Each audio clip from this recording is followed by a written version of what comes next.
नमस्कार। एनएससी 9 के आज के पॉडकास्ट में आपका स्वागत है। मैं हूं आपका अपना दिव्य गौड़ और आज हम बात करेंगे देश और दुनिया की में सबसे बढ़ती हुई जो समस्या है पॉल्यूशन, उसके ऊपर। साथ ही हम बात करेंगे दीनदयाल उपाध्याय जी के बारे में, जिनके बारे में या जिनसे ऐसा कहूं कि जिनसे पूरी बीजेपी जानी जाती है। आज जो पूरा विचार है अंत तक जाने वाले, अंतोगत व्यक्ति तक लाभ पहुंचाने की बात कर लें, चाहे देश में हर व्यक्ति को लाभ पहुंचाने की बात कर लें, या इस तरह की बात कर लें कि हर व्यक्ति संपन्न और सुखी होना चाहिए। ऐसी जो मानसिकता और जो विचार थे वो उनके थे। ऐसे ही आज बहुत बढ़िया हमारे साथ में जो गेस्ट हैं वो आज हमारे साथ में हैं। पंडित दीनदयाल स्मृति विचार मंच के आप अध्यक्ष हैं, आप डॉक्टर विनोद शुक्ला जी। बहुत बहुत धन्यवाद आपका एनएससी 9 न्यूज में आने के लिए। मैं सबसे पहले बात पॉडकास्ट को शुरू करने से पहले बहुत फॉर्मल तरीके से और अनफॉर्मल तरीके से हम बात करते हैं कि बेसिकली आप पिछले 20-25 सालों से पॉल्यूशन पे काम कर रहे हैं। तो पहला सवाल मेरा ये होगा कि पहला, पॉल्यूशन इतना हुआ क्यों? दूसरा सवाल मेरा ये रहेगा कि आपसे मेरी जब बातचीत हुई तो आपने मुझे दो बातों के बारे में बताया कि पॉल्यूशन दो तरह के का होता है, एक इनर पॉल्यूशन और दूसरा आउटर पॉल्यूशन। करेक्ट। तो बेसिकली पॉल्यूशन हो क्यों रहा है और ये इनर और आउटर पॉल्यूशन क्या है? दरअसल पॉल्यूशन के बारे में तो सब लोग आप जानते ही होंगे, और खास तौर से अब सबसे ज्यादा जो हैजार्डेड है, जो हमारे लिए एक समस्या बन चुका है, वो है प्लास्टिक पॉल्यूशन जी। और 2013 से पहले से प्लास्टिक को लेके खास तौर से हम बहुत जोर दे के काम कर रहे हैं। पहले तो इतनी जागरूकता नहीं थी। हमने जब काम शुरू किया था तो लोगों को समझ में भी नहीं आता था, लेकिन इसमें कहीं भी, जैसे पहले आपने देखा होगा कि पहले इतना प्लास्टिक का कचरा हर जगह नहीं मिलता था। अब हर जगह प्लास्टिक का कचरा, कहीं आप अगर पहाड़ों पे जाते हैं तो आपको प्लास्टिक का कचरा तो मिलेगा। प्लास्टिक तो वैसे आम जिंदगी का एक हिस्सा ही बन गई हिस्सा बन गया, पर मैं उसके जो आपने सवाल किया उसके बारे में बता है। रहा हूँ। और दूसरा यह है कि समुद्र के किनारे जाएंगे तो प्लास्टिक का कचरा, कहीं और जाएंगे तो प्लास्टिक का कचरा, क्योंकि हमारे जीवन में जो प्लास्टिक है, जब से पेट्रोल का उपयोग बढ़ा उसके साथ प्लास्टिक एक जो है बाय प्रोडक्ट के रूप में हमको मिलता है। और प्लास्टिक से लाभ भी है और हानि भी है। जी। और मैंने अपनी परिभाषाओं में कहा भी है कि गुड प्लास्टिक और बैड प्लास्टिक क्या होता है। जो सिंगल यूज प्लास्टिक है, जिसके बारे में हमारे माननीय प्रधानमंत्री जी मोदी जी ने भी घोषणा की थी, तो मुझे सबों ने बधाई दी कि अब उन्होंने भी सुन ली। जब मैंने हमने दौलत राम कॉलेज के अंदर आरबीएम मशीन्स लगाई थी वहां पर, और 14 अगस्त को लगाई थी और 15 अगस्त को ये अनाउंसमेंट हुआ था, तो मुझे बहुत सारी बधाई मिली थी, क्योंकि हमने काफी अप्रेज भी किया था वहां पर भी प्रधानमंत्री हाउसेस में।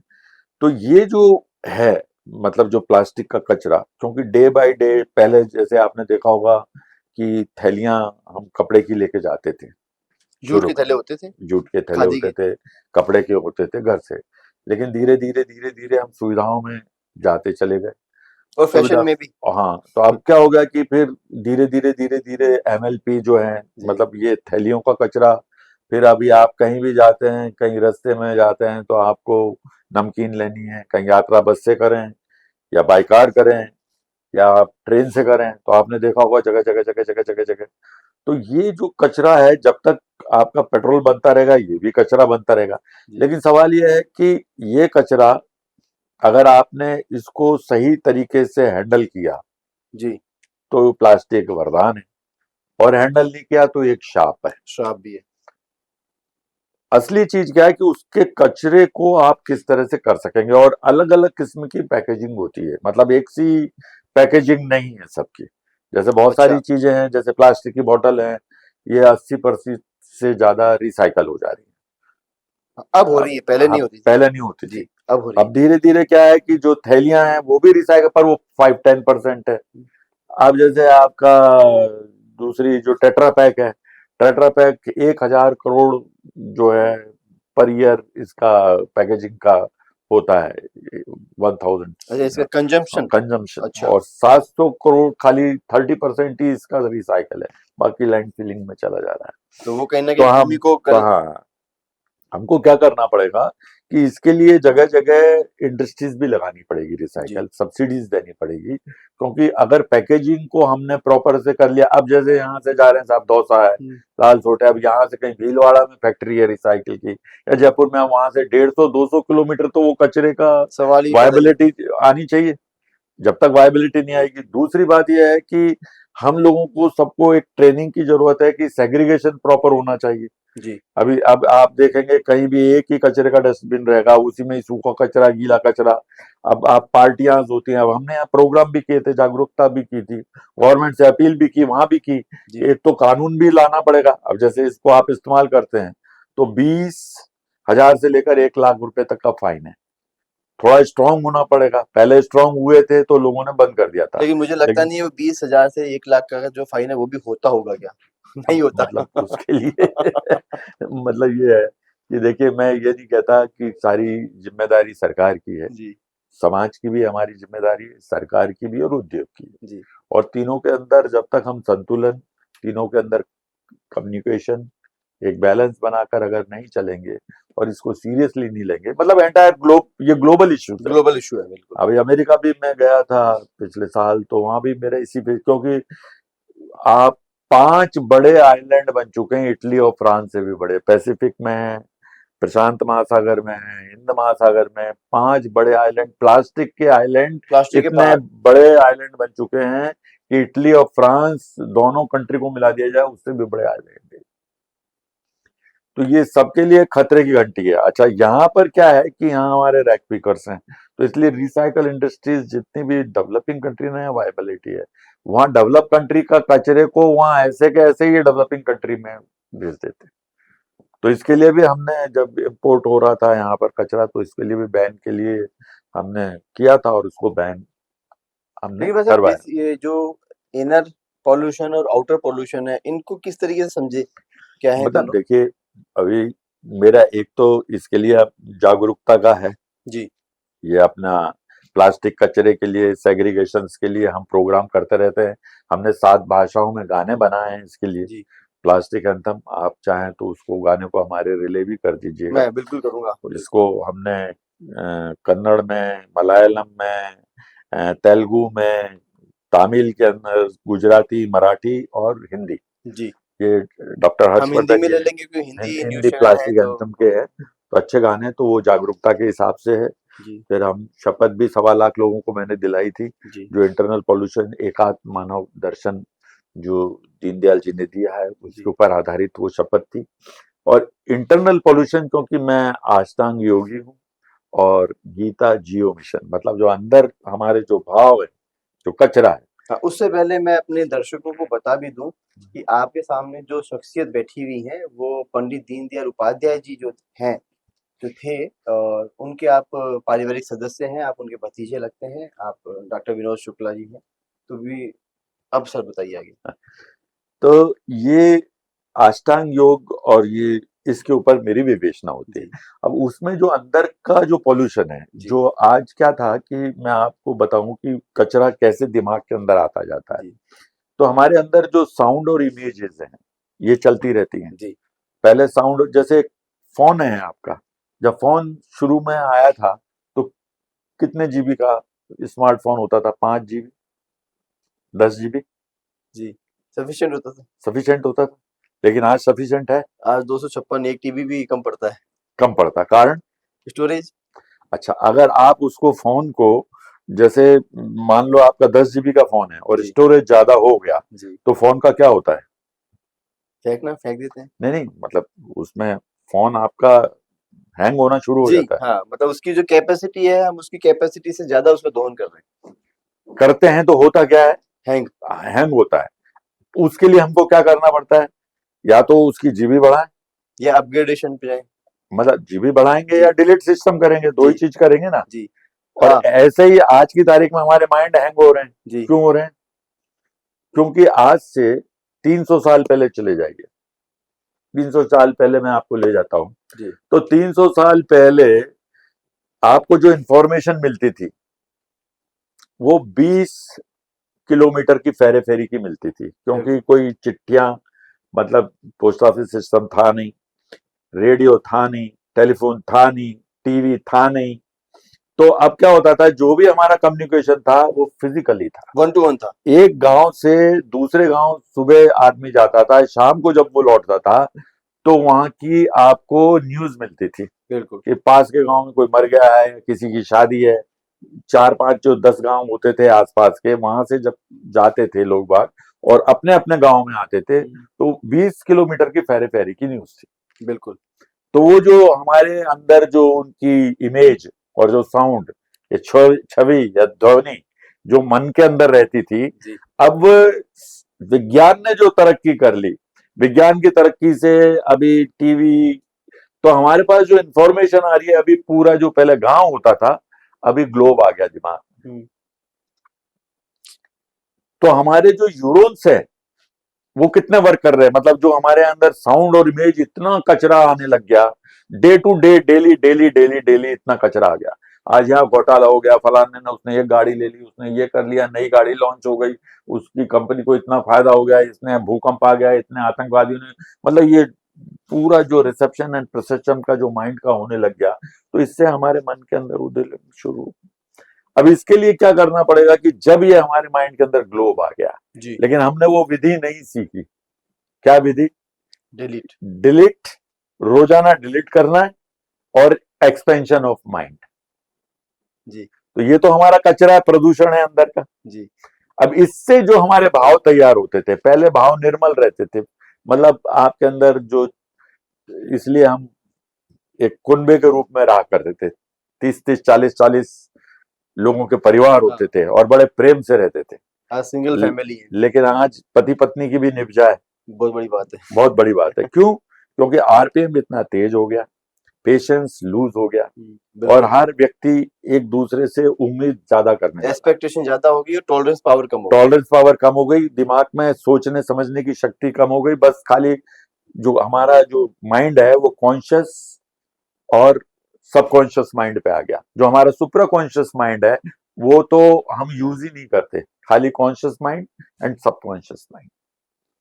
तो अब क्या होने लग गया कि ये जो कचरा है, तो दिन पे दिन अभी हमको क्या करना पड़ेगा, ऐसी विधि की जरूरत है, ऐसे भाव, अब वो भाव जो करुणा, दया, क्षमा, श्रद्धा, ये जो भाव हमारे यहाँ पैदा होते थे, वो हमारे भाव तो मरने लग गए।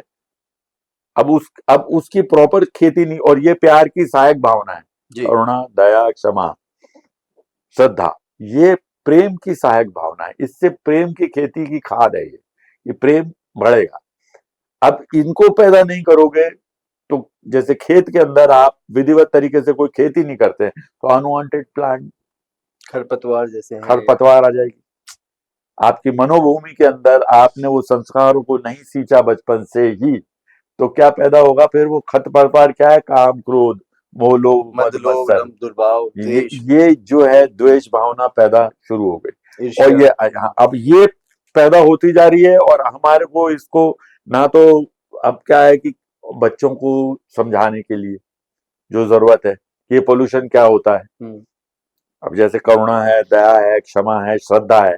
अब हम बच्चों को, दीनदयाल जी ने मुझे एक बात बताई थी, जी, ताऊ जी ने हमारे, ये उज्जैन की बात है। अच्छा। हाँ, और बड़े काम की बात है ये।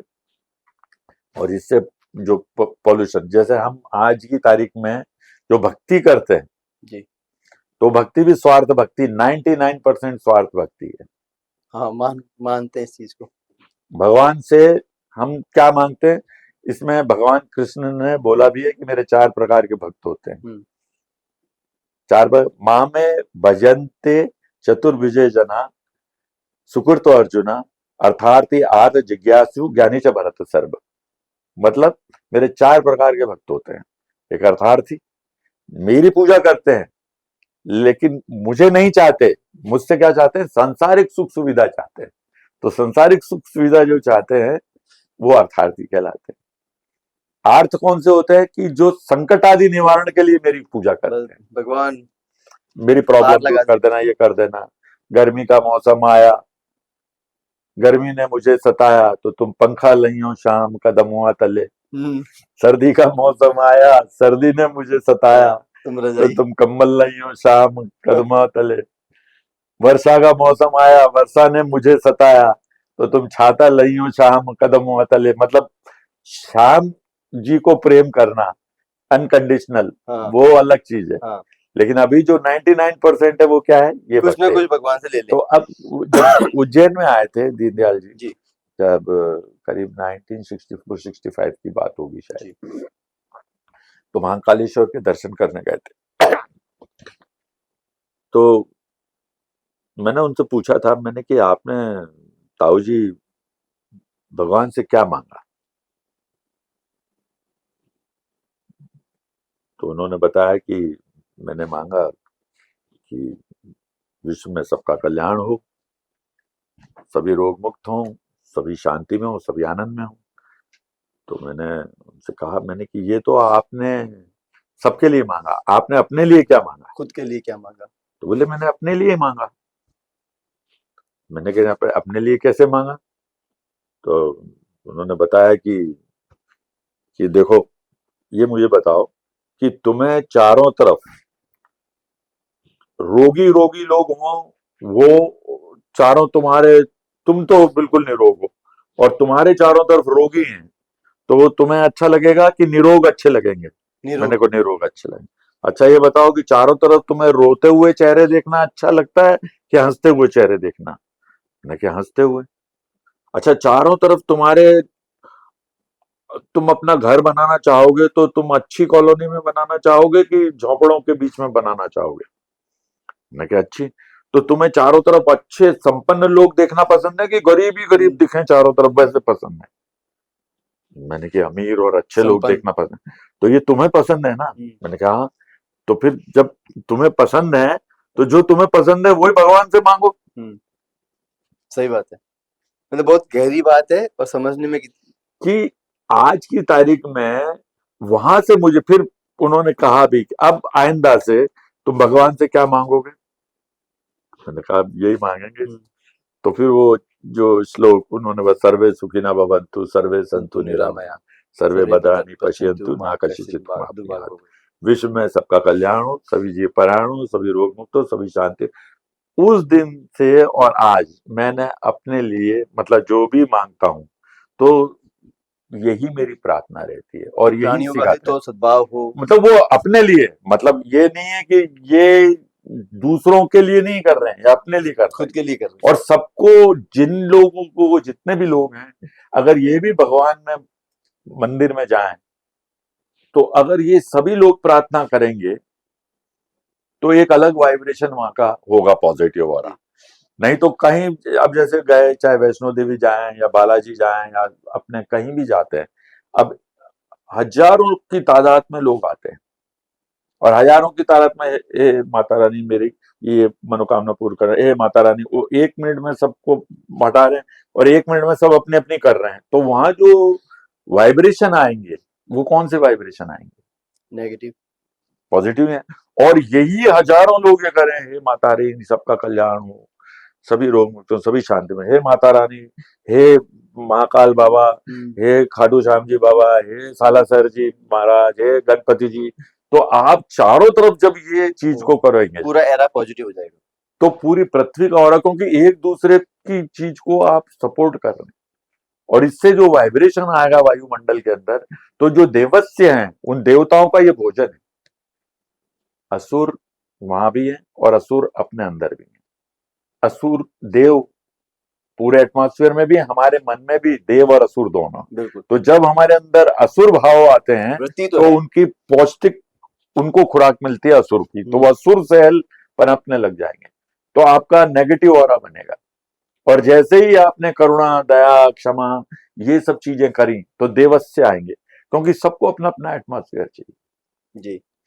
तो हमारी पहली जो शिक्षा होती है बच्चों को सिखाने की, या संस्कार, तो एक तो ये, दूसरा क्या होता है, इंद्रिय निग्रह, जो गीता में कहा है।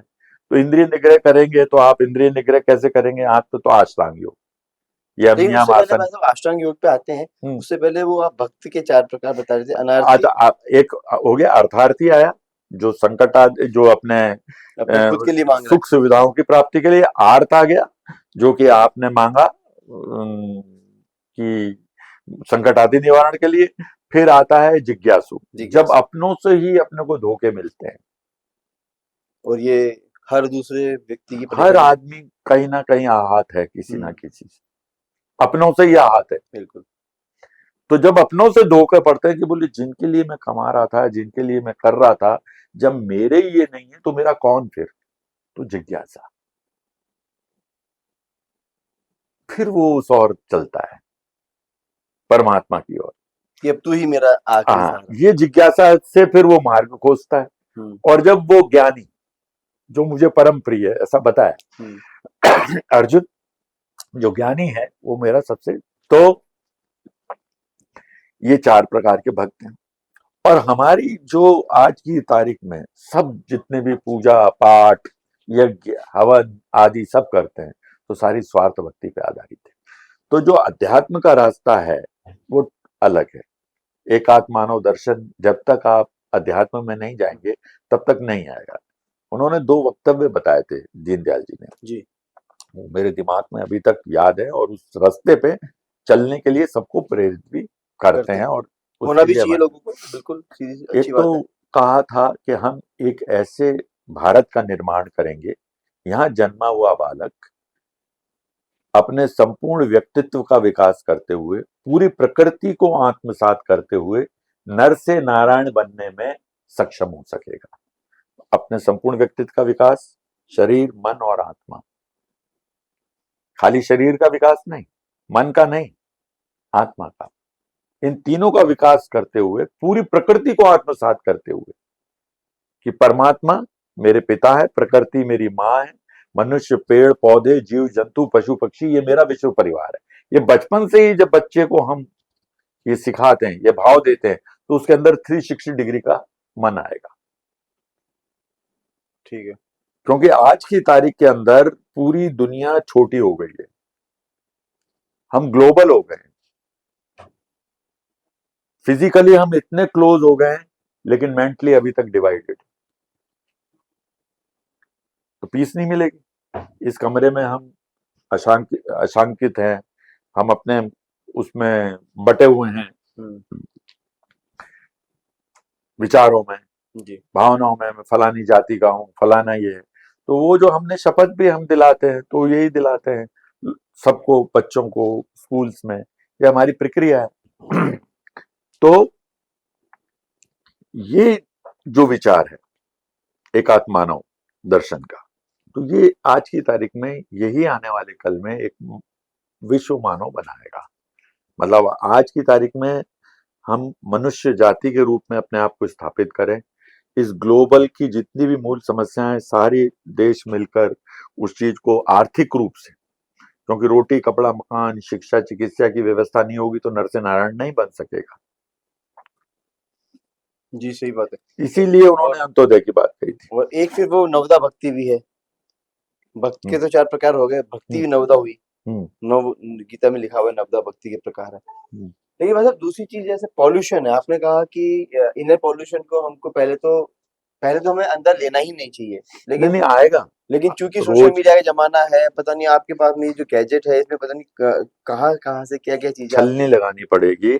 आप रोजाना जैसे जो भी चीज को हम उपयोग करते हैं उस चीज को हम डेली साफ करते हैं। आप कपड़े डेली पहनते हैं, धोते हैं जी, दूसरे दिन दूसरे कपड़े पहनते हैं इस्त्री किए हुए जी, आप शरीर को यूज करते हैं तो स्नान करते हैं। ऐसा तो नहीं कि साहब 1 महीने से मुझे टाइम नहीं मिला। हाँ। अब ये मन को उपयोग करते हैं, तो मन को साफ करने के लिए क्या करते हैं?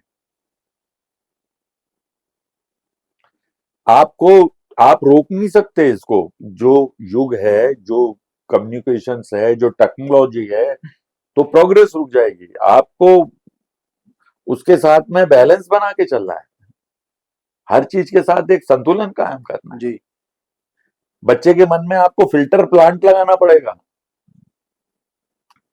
उसको बताना पड़ेगा क्या अच्छा है क्या बुरा है, बेटा उससे ही बात करके। आप उसको प्रेशराइज नहीं कर सकते, तो ये तर्कसम्मत करना पड़ेगा। ये फैमिली के लोग ही बताएंगे, फैमिली के लोगों को ट्रेन करना। अभी आज की तारीख में आचार्य ट्रेनिंग की जरूरत है, संत साधु भी ट्रेंड नहीं है, वो एक पर्टिकुलर एक के हैं। देखो माइथोलॉजिकल पार्ट अलग है, भगवान की लीलाओं का वर्णन से भगवान के प्रति रुझान पैदा होता है, लेकिन भगवान को प्राप्त करने का रास्ता एक अलग है।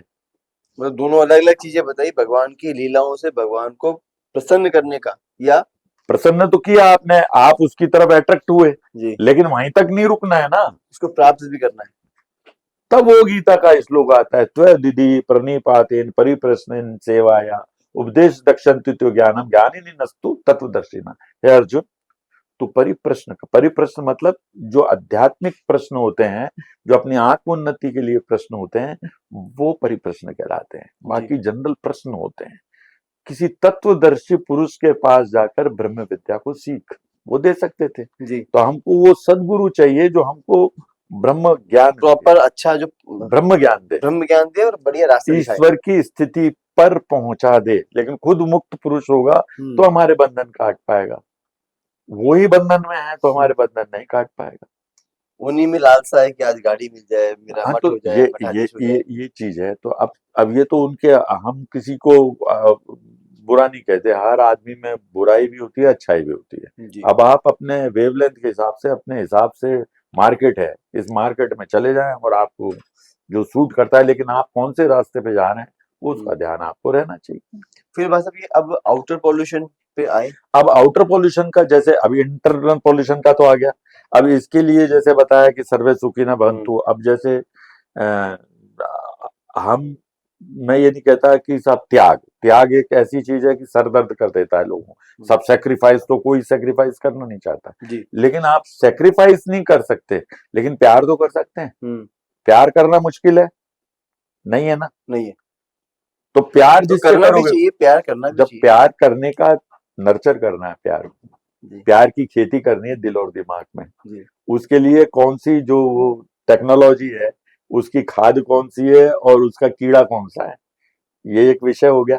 इसकी ट्रेनिंग सब पेरेंट्स, टीचर्स, एजुकेशन सिस्टम में इसकी पूरी ट्रेनिंग की जरूरत है। और खुद व्यवहार में आचार्य वो जो आचरण के द्वारा सिखाए, शब्दों से नहीं। लेक्चर सब अच्छे देते हैं, लेकिन मेन क्या होती है? उसको आचरण, आत्मसात करें ना, उसको आत्मसात करें, आत्मसात करें। खुद प्रैक्टिस करनी है डेली। अब मैं ही प्रैक्टिस नहीं करूं, मैं बोलूं अष्टांग योग, मुंह से बोलूं गीता, लेकिन मैं उसको अडॉप्ट नहीं करूं, जियो नहीं। गीता जियो मिशन है हमारा। तो गीता के बारे में जियो कैसे, कि वो जो चीजों को हमको जीना है, तो जीनों के लिए इंद्रिय निग्रह कैसे करना है, वो अष्टांग योग हम कैसे जीवन में। तो पूरे अभी मैं 3.5-4 घंटे डेली इसके अंदर देता हूँ। क्या वैसे भी अष्टांग योग के बारे में आप कुछ बताइए। अष्टांग योग यम, नियम, आसन, प्राणायाम, प्रत्याहार, धारणा, ध्यान, समाधि। यम नियम क्या है कि हार्मोनी विद सेल्फ और हार्मोनी विद अदर्स। मतलब सत्य, अहिंसा, अस्तेय, ब्रह्मचर्य, अपरिग्रह, शौच, संतोष, तप, स्वाध्याय, ईश्वर परिधान। यानी कि जो सेल्फ के साथ में संतुलन करना है वो तो है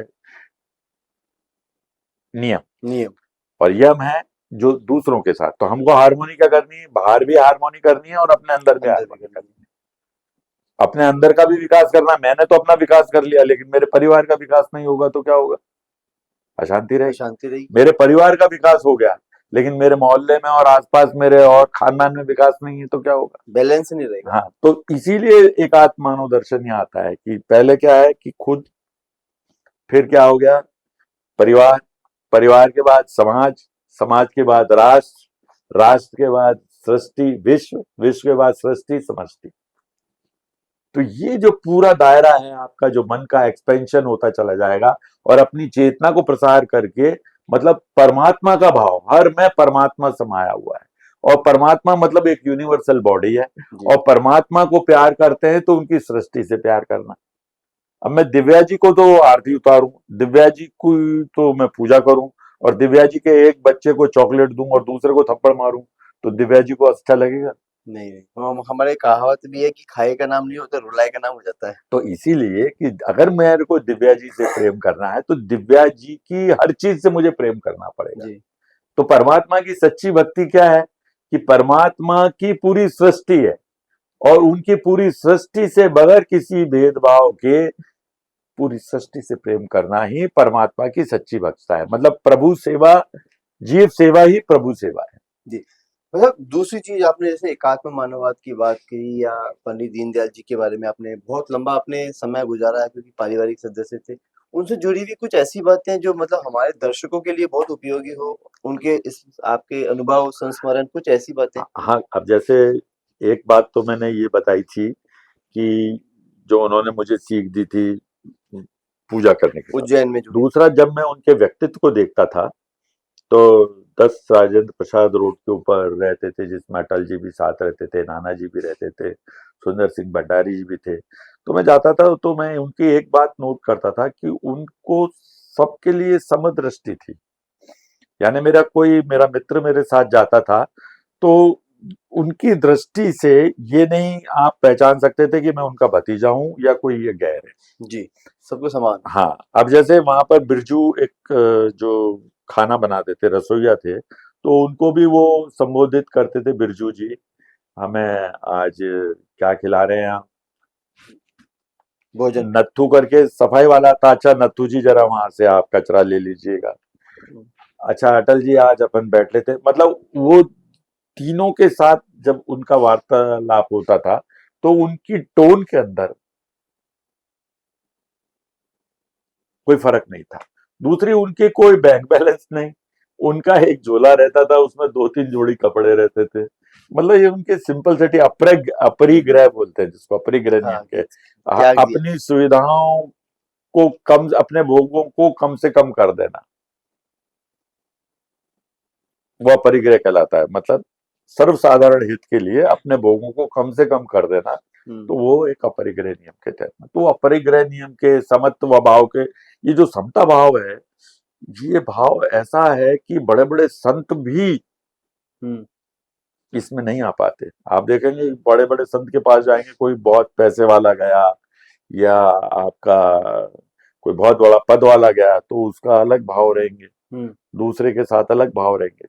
लेकिन ये दीनदयाल जी में नहीं वो तो था। जी, इसलिए वो राजनीति के संत कहलाते थे। जी। ये और राजनीति के संत है। आज बीजेपी जिस जगह खड़ी है, उस जगह हम्म। के जनक उन्हीं को माना जा सकता है कि उनके त्याग और आज पूरी फिलॉसफी, पूरे जो सिद्धांत हैं, हुँ, काफी जो थे, जो स्पाइन थे, जी, और वो चिंतक थे, मतलब ऑर्गेनाइजर थे। इसलिए उन्होंने कभी चुनाव वगैरह में भी ज्यादा वो नहीं रहते, पद पोस्ट से कोई मतलब नहीं था, जो भी जहां भी काम देते थे वो करते थे। तो ये उनका एक व्यक्तित्व था। लेकिन वैसे आज के समय में आपको लगता है कि उनका जो विचार था या उनका जो शिक्षा थी, वो एकदम पार्टी के कार्यकर्ताओं तक पहुँच रही है या वो मानते हैं? क्योंकि नई पीढ़ी और पुरानी पीढ़ी में बहुत अंतर है, ऐसा मुझे पता है। ऐसा है कि जो पुरानी पीढ़ी और जो नई पीढ़ी है, तो पूरी सामाजिक जो परिवेश है, उसकी छाप नई पीढ़ी पे भी आएगी, जी, उसकी छाप राजनीति पे भी आएगी। तो जो प्रोडक्शन निकलेगा मनुष्यों का, वो प्रोडक्शन का छाप तो निकलेगा ही निकलेगा। बिल्कुल। जिस स्कूल से पढ़ के आएंगे, पहले जिस स्कूल से पढ़ के आते थे, साफ सुथरे रहते थे, तो जो आज हमको हमारे परिवार से, तो पार्टी में भी तो वैसे ही लोग आएंगे ना। जी। और सब जगह कंफ्यूजन है, इतना आरपीएम है, हर आदमी को फुर्सत नहीं है। तो नहीं, लेकिन पार्टी तो उनके नाम को पूरी तरीके से भुना के और पूरी वो तरीके तो से देखिए, हर जैसे जगह दीनदयाल जी, नहीं नहीं, दीनदयाल दीनदयाल अभी जी, कल ही शायद उनका हम शायद कल ही दान 25वीं उनकी 109वीं जयंती थी। 109वीं जयंती दानकिया में और धानक्या में बड़ा कार्यक्रम जो किया है। जन्म स्थली थी उनकी, धानक्या। और यहाँ पर हमारे परदादा चुन्नीलाल जी स्टेशन मास्टर थे, उनके नाना दीनदयाल जी के। अच्छा, राधा रमन जी उनके मामा थे, मेरे दादाजी थे। और प्रभुदयाल जी शुक्ला पिताजी थे, उन्होंने ही उनका दाह संस्कार किया था, दीनदयाल जी का। जी। तो ये, अब देखिए, जितना उनके विचारों को लेंगे, उतना ही मनुष्य सुखी रहेगा। एकात्म मानव दर्शन पे चलेगा, अपने बच्चों को चलाएगा, अपने बच्चे उस रास्ते पे चलेंगे, तो एक अच्छा इंसान बनेंगे। वो अच्छा इंसान बनेगा तो आपके काम का होगा, वो पिता के भी काम का होगा, माता के भी काम का होगा, भाई के भी काम का होगा, पड़ोसी के भी काम का होगा। समाज में जाएगा तो सबके काम का आदमी बनेगा। लेकिन आज हम क्या करते हैं कि अफसर बनाने के हुँ, चक्कर में, कि बेटा तू पैसा कमा, तो कामयाबी और सफलता खाली पैसा कमाने तक सीमित रह गई है। हुँ। और पैसा कमाने के चक्कर में वो अपने आप को खो बैठता है। और कुछ खुद के नैतिक मूल्यों का ह्रास हो हाँ, गया। हम ये कहते हैं, आपको परमात्मा ने सिद्धि दी है तो पैसा कमाओ, ये नहीं है कि पैसा नहीं कमाओ, पैसा नहीं कमाओगे तो प्रोग्रेस रुक जाएगी। लेकिन दो चीजें हैं कंडीशन, पैसा कमाने के साथ साथ चित्त को शांत रखना है और शरीर को निरोग रखना है।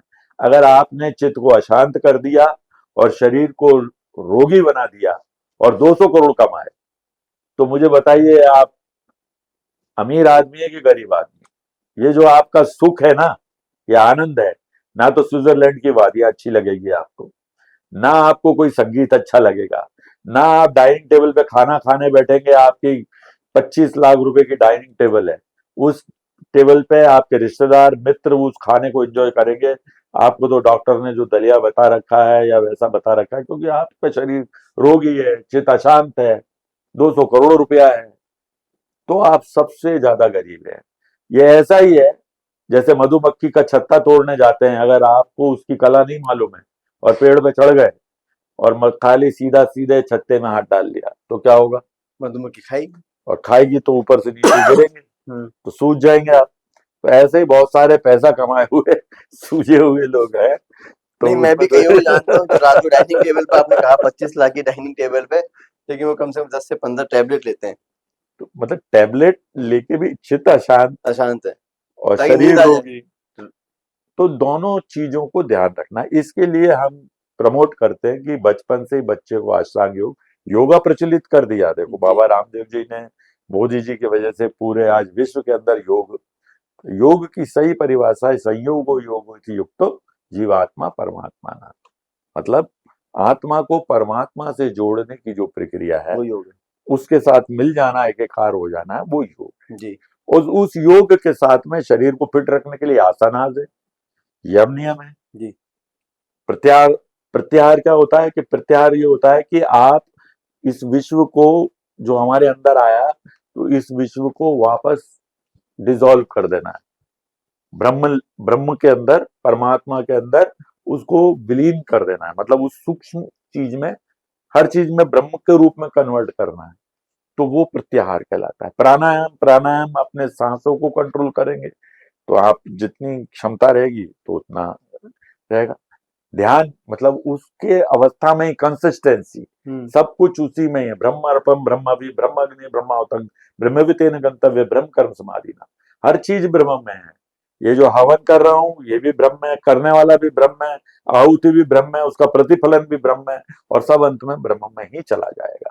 तो ये जो भाव है, इस भाव का मूल चिंतन करते हुए अपने जीवन को, अपने परिवार को और अपने सब चीज को जब खिला रहा है बच्चे को, तो बच्चे को नहीं खिलाए क्या भले, तो वो भाई परमात्मा के रूप में बच्चे को देखो, पत्नी को, मित्र को, सबको जब परमात्मा के रूप में देखोगे तो आपके अंदर से हताहत नहीं होंगे। आज जिस चीज से आपको सुख मिल रहा है तो कल वो रुला देगी, क्योंकि चीज सब क्षणिक है। आज आपके पास है, कल रहे ना रहे। मोह और माया, हाँ, क्या ये होता भी है, एक पार्ट है। प्रेम के दो पार्ट है। जी, जब हम अखंड रूप में प्रेम करते हैं तो वो तो भक्ति है, परमात्मा। जी, और जब हम खंड खंड रूप में प्रेम करते हैं तो आसक्ति है। मतलब सांसारिक जब प्रेम करते हैं, क्योंकि हर चीज क्षणिक है, मुझे आप, मैं हूं, किसी को सुख दे रहा हूं, पर ये कल शरीर रहे नहीं रहे, कब कौन किसको छोड़ के चला जाएगा मालूम नहीं। और हम चाहते हैं परमानेंट सुख, आनंद चाहते हैं हमेशा, हमेशा हमारे साथ, क्योंकि हम उसके अंश है, वो हमारे अंदर समाया हुआ है। जी, माँ में वंश जीव लोके जीव भूता सनातना मन सस्त्यानि इंद्रियानि प्रकृति स्थानी कर्षति। हे अर्जुन, ये सब मेरे ही पुत्र पुत्रियां हैं, मुझसे ही उत्पन्न जान, मेरी ही प्रकृति जी, से उत्पन्न है। तो सब हम कौन हो गए? सब हम एक ही तो हो गए, परमात्मा की संतान हो गए, प्रकृति हमारी माँ हो गई। अब ये ग्लोबल संदेश हम दे रहे हैं कि अब हम कौन है? ईश्वर की संतान, यूनिवर्सल फैमिली। वक्त आ गया है यूनिवर्सल फैमिली। ये जाति पाति में, ये फलाना, ये इस छोटी सी दुनिया के अंदर इतनी जातियों में, इतने उसमें रेसेस में फंसे हुए हैं। तो ये मानव कल्याण और मानव मानव एक है, मानव का धर्म एक, एक का मैसेज, एक आत्म मानव दर्शन का मैसेज लोगों को जन जन तक पहुंचाना है। लेकिन कहीं न कहीं लोग अपनी सुविधा के अनुसार अपने पाथ को डिसाइड कर लेते हैं कि मेरी सुविधा है तो मेरा कंफर्टेबल ज़ोन इतना है, तो उसके अकॉर्डिंग मेरे लिए ठीक है, ऐसा। कारण ट्रांसफार्मर हैं सबके लगे हुए, 1,32,000 की लाइन सीधी भी डाल देंगे तो फ्यूज उड़ जाएगा। अपने अपने संस्कार के अनुसार रजोगुण, तमोगुण, सतोगुण कई प्रकृति के लोग होते हैं जी, और उनकी प्रकृति के हिसाब से ही परमात्मा ने कहा है कि सब में देवी देवताओं में मैं ही हूँ, मैं यूँ अर्जुन, और उनकी श्रद्धा के अनुरूप मैं उसमें बंध जाता हूँ। और देवी देवताओं से जो वो मांगते हैं वो मैं दे भी देता हूँ, देवी देवता को उसमें मैं ही हूँ क्योंकि, और वो फल मिल जाएगा, पर वो फल क्षणिक रहेगा। तो बहुत ही अच्छी-अच्छी बातें आपने आज हमारे दर्शकों को बताई और हम इसकी एक अलग कड़ी एक और लेके आएँगे पॉडकास्ट के रूप में, जिसमें हम जीवन को सुखी तरीके से कैसे जिएँ और वो जो सिद्धांत है, उन सिद्धांतों को आम जीवन में किस तरीके किस से तरह से उतारे और ये उतारें। भावों का एक एक भाव का मूल्य क्या है, जो हमारा जो एक विषय है जी, कि जो value of emotions, role of emotions, हमारे अंदर जो इमोशंस है उनका क्या प्रभाव हमारे मन मस्तिष्क पे पड़ता है, उसके विषय में हम बात करेंगे। बिल्कुल तो उसमें करुणा का क्या भाव है, दया का क्या है, श्रद्धा क्या है, तो हमारे उनसे सीक्रेशंस होते हैं हॉर्मोन्स के, ग्लैंड्स के। जी, और नकारात्मक जब क्रोध में रहते हैं तो क्या सीक्रेशंस होते हैं, उसमें टॉक्सिन हाँ, रिलीज, तो वो एक विषय है पूरा, तो उस पर हम चर्चा करेंगे। और इसके साथ ही एक शेर मैं जी, बोलता हूँ सबके लिए बिल्कुल, कि आपके सारे ख्वाब हकीकत हो जाएं, खुशियों से आपका जीवन रोशन हो जाए, आपकी जिंदगी इतनी महके कि आपकी इस महक से सारी दुनिया महक जाए।